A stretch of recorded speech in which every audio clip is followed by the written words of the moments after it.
Good morning guys! Samahan niyo ko sa first time ever mini vlog ko sa aking daily life. So yan, kakagising lang natin dyan guys at ayaw ko pa nga bumangon. At kita nyo naman ito si Kush na halatang bagong gising at may muta. Ang cute! Nagbihis nga po ako, bibili ako ng ulam sa labas.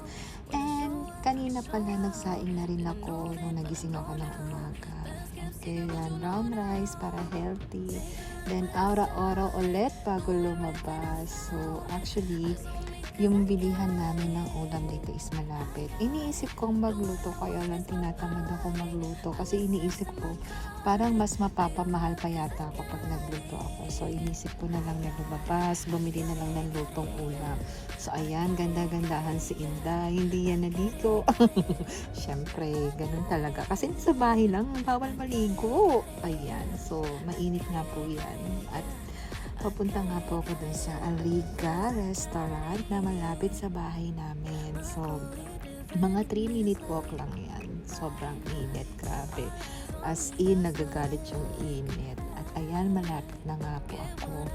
So, diba, 3 minutes lang siya. Hindi siya ganun kalayuan sa bahay namin.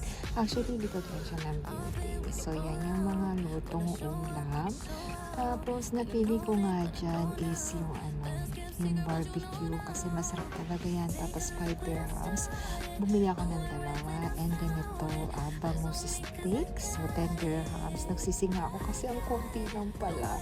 Tapos yan. Meron din akong biniling fish fillet. So 10 dirhams lang siya. So not bad kasi marami siya. Papakita ko sa inyo later. So ayan.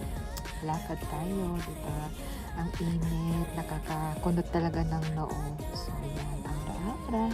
At yan po, malapit na ako sa building. So, pauwi na po ulit ang aling Inday niyo. So, mga nakakasalubong na tayo, mga papasok. So, ganito lang ang buhay dito sa Dubai, guys. Kung mag-isa ka, so hindi na mahirap para sa iyo na kumain. Kasi minsan mas makakatipid ka pa sa lutong food kesa dun sa magluto ka ng sarili mo talaga.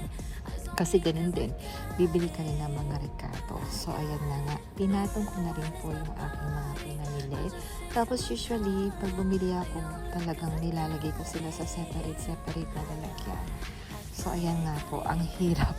Nahirapan talaga ako yan tanggalin sa stick yung manok. Ayan, tingnan nyo naman, nawala sa aura, di ba? Tapos, ayan, gigigil ako. As in, hindi ko talaga siya matanggal. So, medyo pinost ko sa part na yan kasi talagang ang hirap tanggalin.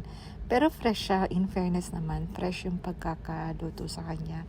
Kaya favorite ko ito kasi masarap siya. So, dito hindi ka naman makakapag-ihaw sa flat, baka naman mamaya ano kanila pasabugin kanila, diba? Tapos yun na nga, nailagay ko na yan. And then, ito yung steak na bangus. So, nilagay ko rin yan dyan. Tapos, medyo pinutol ko siya kasi hindi siya kasya. And then, ako kasi yung taong kapag may mga sarsa, iniikutan ko talaga siya ng kanin. So, nangihinayang ako. So, ayan, inikutan ko siya ng kanin dyan. Nilagyan ko ng kanin yung lalagyan. Para naman hindi masayang yung sauce. Kasi, diba, binayaran mo din yung sauce. Kaya, syempre, para masulit, iikot mo na. So, actually, nasanay kasi ako ng bata ako na ganyan. Yung lola ko kasi, kapag may mga tira-tirang sauce, iniikutan niya ng kanin. Nako, lalo-lalo na yung yung tocino ba, pag pinirito, yun, gustong-gusto kong pinapagulong-gulong doon ng lolo ko, tsaka ng lola ko yung kanin. Kahit yun lang, okay na ako.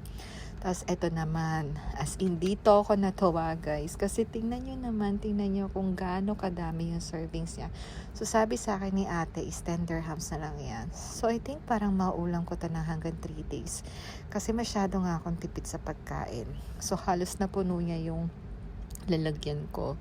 So, overall, ang total niyan is 30 dirhams. So, syempre, nagkuha ako ng mga suka nila doon para meron akong sausawan. Para hindi na ako gagawa, diba? Kasi gagawa ka, bibili ka rin ng bawang, sibuyas, ayun.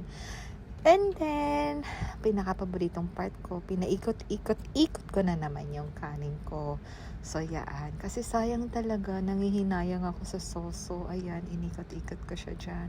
Tapos, nilagay ko na siya sa plato ko. Actually, dito, ganito lang yung buhay sa Dubai. Akala nyo is masyado kaming magarbo sa mga pagkain namin. Hindi po. Talagang hanggat makakatipid po kami, gagawin po namin ang lahat para lang makatipid. So, itong pagkain ko na to is nabili ko to like for 30 dirhams. Sinuulit ko. And then, good na siya para sa akin ng I think hanggang 3 to 5 days. Ganun kasi ako katipid talaga kumain.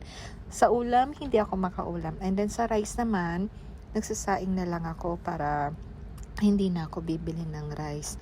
So, ayan nga po yung suka na binili ko. Actually, hindi ko siya binili. Hiningi ko lang siya. So, ayan, para at least hindi ko na rin problemahin yung sausawan ng aking chicken barbecue. Masarap din naman yung timpla nila. Hindi naman nila tinitipid talaga. Tsaka yung food nila, quality talaga. As in, masarap. Pilipino talaga na parang alam niyo yun na parang Pinas pa rin yung timpla. Kasi nga, mga Pilipino din yung chef. So, ayan. And then, ayan na po sila lahat. So, yan po ay may mga cover. So, yan. So, mag-i-start na tayong kumain. Nagtimpla lang ako ng kape. And then, nagpasalamat sa lahat ng blessings. Alam niyo yun. Actually, last day ko na napahinga to. Kasi tomorrow, ako ay papasok na sa aking work. Yan, nalaglag pa ang cellphone. So, kachat ko po yung anak ko dyan. Actually, tinatawagan ko siya sa bot. Hindi na sagot.